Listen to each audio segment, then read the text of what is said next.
Good to see you, man. Good to see you. I purposely didn't ask you or talk to you about the grizzly bear attack because I wanted to save it. You want it? You want What is it like to have survived, literally being, what are you, 2 feet away from an attacking grizzly bear? Pretty close. Like you could have grabbed it. Yeah. Oh, yeah. Yeah. Easily. Oh, that was just nuts. It was one of those things. Okay, I've thought about it a million times. I'm sure. How long ago was this? So that would have been early October or mid-October. So you've had 3 months. 3 months to kind of think about it. Yep. And yeah, man, it's just one of those things that I've thought about it so many times in my head. And I've always been, I think Steve was the same way, like, oh, it'd be pretty cool to survive a bear attack, get scratched up a little bit. After that experience, I thought to myself, if that never happens again, I'll be okay. Yeah, Steve used to always say, Steve Ranella, we're talking about from the Meat Eater podcast, and he has a 2-part series on this particular bear attack. But he used to always say he wanted to get clawed across the chest and have, like, not a tattoo, but like a big claw. Yeah, I'm like, a little what? bit of marking. Like, what are the odds that happens?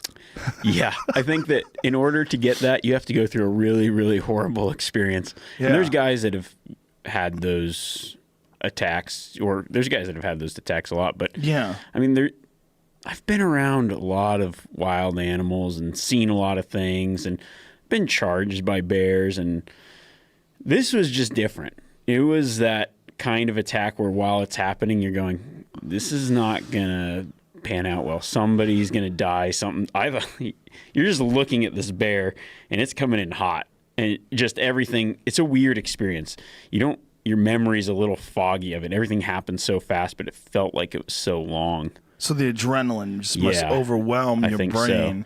Yeah. And you don't even think about, I just remember it was a weird situation. So maybe I'll just kind of recap the story. So we're on a Fognac Island, and we're hunting. And a Fognac Island is in off Alaska. of Kodiak. Yeah. So a Fognac Island has some of the largest bears in the world. They're brown bears. They are big brown bears. They can be over 1,000 pounds. So we're hunting elk there.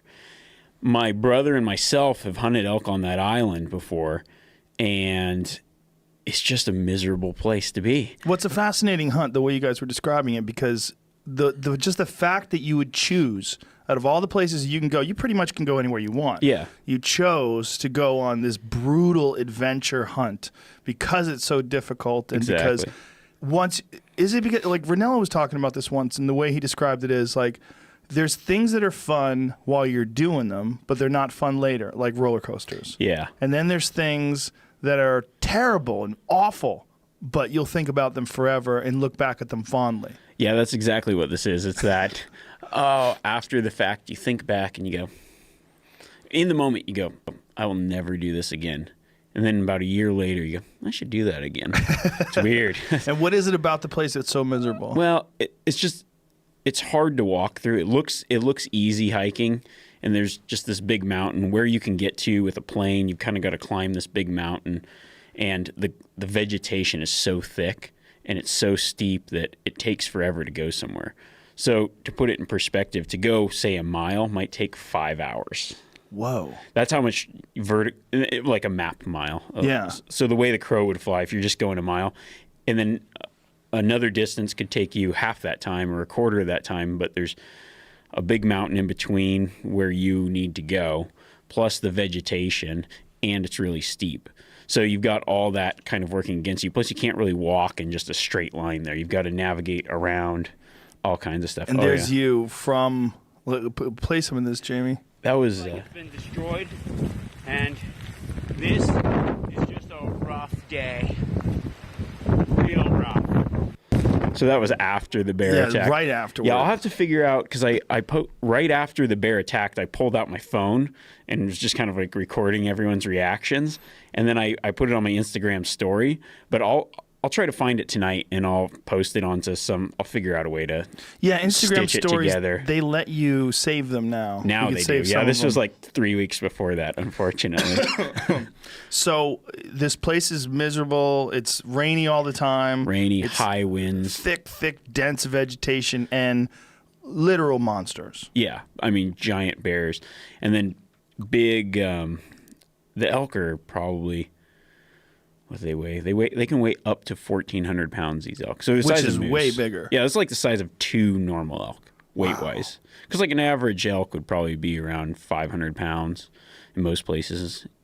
A really big one, like we were talking about the California ones at Tajon, sometimes can get to 1,000. Yeah. This is another 400 pounds bigger than that. Exactly. That's a lot. That's a big animal. Giant animal. And there's bears that eat those giant animals. So those bears are giant. The bears can be over 1,200, 1,500 pounds themselves. 11 feet or more. Yeah. 11 feet? 11 feet. It's nuts. 11-foot bear. No. This one that attacked you guys, how big do you think it was, if you had to guess? I would say, well, I would say it's 11 and a half feet because, because actually after we went in there, my friend who's a pilot there and dropped us off, he called me about a week or two later. He's like, they shot that bear that went after you guys. Somebody went in there, same place, bear attacked them. They killed it in self-defense. It was 11 and a half feet, and I think almost 1,200 pounds. So there's very good odds that that was the same bear. I would imagine that it was. There's very, I mean, because it's the same area. Same area. Probably had taken over that area. Seemed about the same size. When it came in, I thought that's a big boar. It wasn't one of those ones you think, oh, that's a. It looked like a big mature animal. In the piecing together what happened in my mind later. But yeah, so we're hunting elk on this island. Steve ends up getting an elk. We hang it in a tree. We do all the stuff you're supposed to do, get the meat away from the carcass. But we had yet to see a bear up until this point. And when my brother and I went in there a few years earlier, we just saw bears every day. We'd see 6 bears a day. So your mind's just bear, bear, bear when you're seeing them all the time. When you aren't seeing them all the time, you get a little lax. And that's where we really screwed up. Because the attack went down, no one was prepared. We were just sitting around having some sandwiches, and we're filming, and there's 6 of us all together. And I think that large group, that 6, is what saved us, because when the bear ran in, it was 6 of us sitting kind of in like a semicircle, a strange circle. And when that bear came in, we did that scatter effect, and I think that scatter was kind of like if a lion's going after a zebra, they use their numbers and stripes to confuse the lion. It was that scattering of things just going everywhere that caused confusion for the bear. So I think the bear went in thinking, whatever's under that tree, I'm going to kill it. And it thought it was one thing. And then when we blew up into 6 different pieces, it just tried to kill everything at once and couldn't actually get one person. God, that's so lucky. Yeah, it was crazy because we're sitting down. We decided, we'll have lunch before we hike back, because the day before we hiked a long ways. We got back to camp at 3 in the morning or something. I can't remember, 2 or 3 in the morning. We'd barely eaten. So everyone was just thinking, let's have lunch, regroup, hike out. So Pat, one of the other guys that was with us, brought the jet boil to boil up some coffee. So I was going around collecting water from everyone to get coffee, going around. And when I sat down, I took my pack off, and the whole week I'd been doing this thing where I take my pistol from the pack belt and put it on the holster on my body when I drop my pack. And it was that weird deal where I took the pack off and I'm thinking about switching it. I'm like, oh, no, that's fine. And I thought I'll just sit, because there's a few times I'd set my pack down. I was like, I'll just sit, I'll lay on my pack, like as a chair, a backrest, and then I'll flop have the pistol right there. So it's within arm's reach and I'll be sitting there while I go around and get the water. And then someone had moved kind of where I was sitting. So I sit down across from the pack where my pistol is. And then I was thinking about, hand me that pistol. But I just was like, you don't want to be that guy. Like, oh yeah, the guy that needs the pistol all the time. Yeah, exactly. Right. Not everybody had pistols. Just me and Giannis had a pistol. And then Pat's behind us. He goes, I hear something. And I look up, and that bear's like dead set. So Steve would be where you are. The bear behind Steve. So like Steve was between me and the bear. His back was to it. Like how far away? Not far. I don't know, 30 yards, something. So the first time you see it, it's 30 yards. And is it 30 running? yards. Yeah, it's dead run, super fast. And I just locked eyes with this thing. I mean, I see it coming in the whole way, just beady eyes locked in on me. And I think this thing's going to kill me. And so I'm thinking, you know, when I say I'm thinking, I don't know if I'm thinking. I just remember what was kind of going through my head at the time. I thought, oh, fuck, I'm going to die. And my protection's right there. Like, I'm going to die. This is that situation where I'm dead, and they talk about it, and he could have saved himself, but his gun's on the ground. And I think that was like, go for the gun was my whole thing. So I start to go for the gun. Giannis would have been here as I remember it. And so I start to go for the gun and realize, fuck, I don't have time to get to my gun. And it's 3 feet away. Jesus that bear's Christ. like right there coming down at me so fast. So I kind of do like a football juke move, left, right, and then wheel around right, do like a spin with my back, and then start running to the left.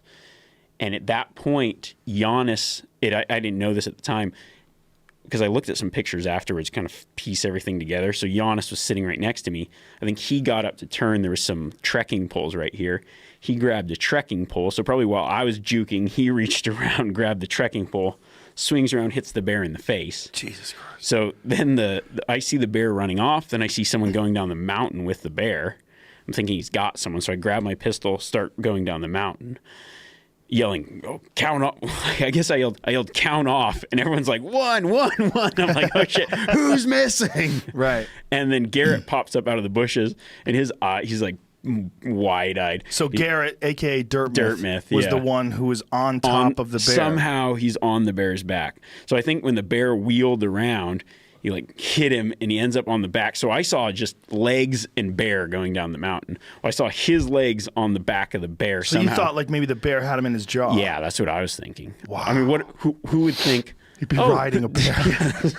Like if that was in a movie, you'd be like, get the fuck out of here. You're not riding a bear. I think, what was that, Anchorman, where the guy's like riding the bear in the zoo? That's what it was. It's exactly like that. Oh my God. Yeah. And then we kind of circled up around the tree, and the real scary part was that bear. So it was so thick, you really couldn't see. I mean, you could see maybe as far as the wall is from us. What was that? With the trees. 8 feet, yeah. And just real thick brush. And you'd hear the bear charge in again. And we only had the 2 pistols, Giannis and I. And the wind was so strong, there's no way we could have used bear spray. So we hear the bear charging in, and me and Giannis are like pistols out, ready, waiting for this thing to pop out at point blank range. Ugh. And then and you were yelling, bear, bear, hey, hey, hey. And then that thing stops, and then it would just, it would crash off, and then it would charge in from the other direction. So you got to like circle around the tree the other way. And did that, I think, 3 times. That was just unnerving. It's like a horror movie where it keeps coming in from different angles. It was weird. It was not a fun feeling. You just felt so small. So you guys had come back to the carcass that was hanging in the tree, and it had probably claimed that carcass? We don't know. It knew the carcass was there. I assume. Now, the weird thing is it came in with the wind. So the wind was blowing pretty stiff and, say, into our face. Mm-hmm. And the bear came in with the wind. So he wasn't going into the scent. Right. Normally they go around, they catch the scent, and they charge in. So I don't know if he had heard something, if he was there. We saw what slightly looked like bear sign. Both Steve and I kind of pointed it out, but we were thinking maybe it was something older. When you say bear sign, you mean bear shit. Yeah, bear shit at the base of the tree. Yeah, and so I think, we did some things that were wrong, but in the instance, what saved us all, now if we were to do it 100 times over, I would say I would do it differently, but it worked out how it worked out, so I obviously wouldn't. I would never opt to just have nothing and have this weird scatter effect. Yeah. But I think that what saved anyone from getting hurt, which is a miracle, was the fact that when we scattered, it just confused that bear, because he kind of had this look after he started wheeling around, kind of like trying to pick a person, trying to go, and he couldn't target one individual. And then things started hitting him, and somebody's on his back, and I think it just freaked him out, and he went off to regroup, keep charging back in, but never made that full charge all the way back in again. Wow. That's crazy. How many people have ever gone through a bear attack unscathed like that in a group of 6. Yeah, and the thing about it wasn't just a bear attack, but looking at it later, had someone even been grabbed and mauled, not to death, but injured, I think that it would have been very unlikely that person would have survived, because the weather that came in was so bad. I don't know if it was 100-mile-an-hour winds. I mean, you aren't getting rescued in 100-mile-an-hour winds, I wouldn't think. Right. I don't know. Those Coast Guard helicopters, I'm not really sure what they're capable of. Maybe someone would say, yeah, we'd go, but that would be a very hard thing